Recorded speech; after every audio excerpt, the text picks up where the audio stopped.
Baru jadi Menteri Keuangan, Pak Purbaya sudah langsung bikin geger anggota DPR. Di depan anggota DPR, Pak Purbaya mengatakan dengan lantang, Indonesia bukan nggak bisa bikin kilang, tapi Pertamina yang sangat malas-malasan.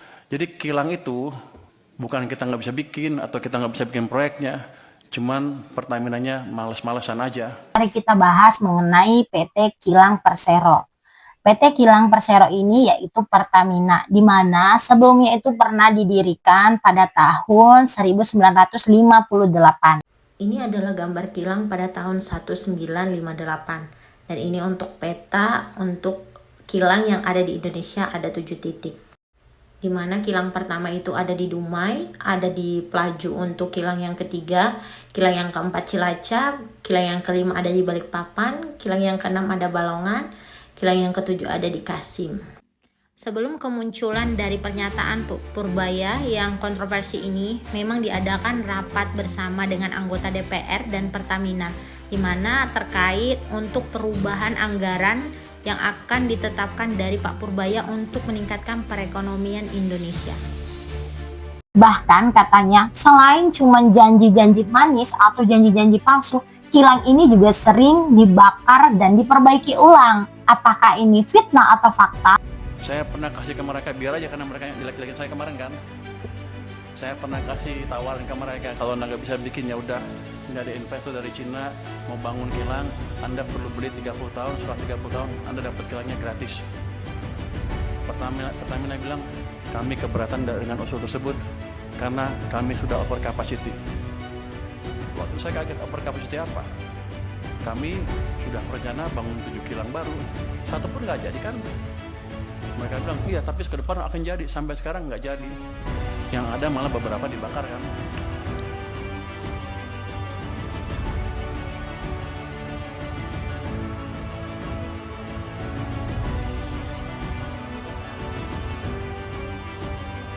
Yang bikin heboh lagi, Pak Purbaya bilang ada kilang nih yang sengaja dibakar, kemudian anggarannya diminta lagi untuk perbaikan.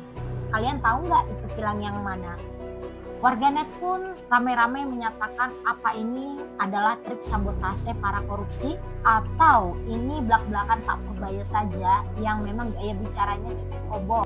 Dan pada tahun 2018 itu Pertamina menjanjikan di mana dalam jangka 5 tahun mereka akan membangun 7 kilang baru. Tapi faktanya kilang itu tak kunjung ada sehingga Indonesia selalu mengimpor BBM yang bikin pembayaran uang negara itu membengkak ya. Pak Purbaya sampaikan ini bukan tentang soal kemampuan tapi tentang keseriusan dari Pertamina memang untuk mengubah perekonomian Indonesia. Serikat dari Pertamina ini bukan introspeksi diri, malah mereka pun ikut-ikutan berkomentar kalau itu bisa merusak pernyataan dari Pak Purbaya, merusak dari kredibilitas dari Pertamina sendiri.